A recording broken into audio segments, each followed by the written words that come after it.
Welcome to day 2 of our 7-day leash training challenge. So I hope you're all following along at home and you're going to start doing some training with your dog.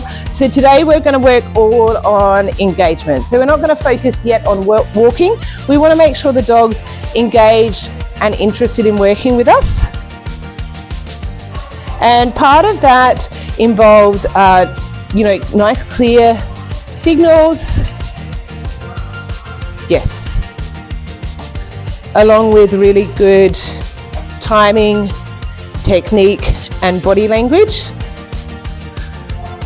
So all I want to encourage right now, and what I want you to do when you're following along and practicing with your dog at home, is just get the dog interested in you. So if we can get eye contact, that's fantastic. A couple of things you can do if your dog's not engaging. You can increase the value of your treats, but I do prefer to focus more on technique than just the value of treats. If you're good with your technique, then they should be interested in any reinforcer you offer. Yes. The other thing I like to do if they're not focused at all, if you step backwards, yes. Generally, yes, the dog will look for you and try to start following you, because what we want to do is teach our dogs to follow us. Yes, not us to keep working around them and trying to get their attention. Yes.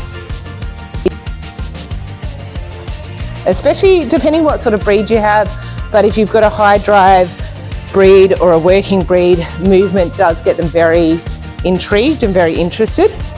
If they're not easily motivated, you'll find movement also helps as well, because it makes the training process more exciting, and we can introduce, for some of those dogs, a little bit of play as well to make it more fun. No? Yes. So you can see I'm not too focused on any walking skills as yet. I just want her looking at me, engaged, thinking that I'm the most fun and exciting thing in the environment, and everything else doesn't matter. Yes. Yes. No. And be clear with your cues. So I use yes to mark the behavior at the right time. Yes, when I get something I want. No, to let her know she's made a mistake and that she should try something else. We can introduce a leash correction after the no if she's not paying attention. You always want to say no first, so she has the chance to learn that she can avoid the correction. So if she goes to make a mistake, no. Yes. No. Yes. So you can see one little correction there, and then the next time, no. No. Yes.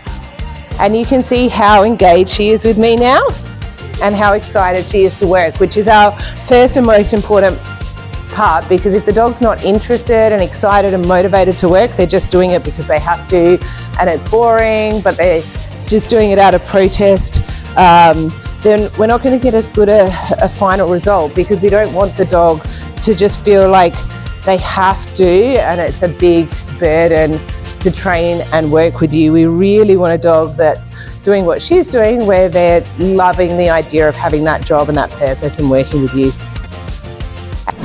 All right, so what I want you to practice, so only 5 minutes a day, you don't need to spend heaps of time, is today just really working on that engagement, finding out which technique is the best for your dog and gets the best level of engagement, and doing this initially just inside your house. If you have time, do 5-minute sessions a couple of times a day rather than one big long training session. If you have time, start inside the house, then your backyard, and then your front yard, and slowly build from there.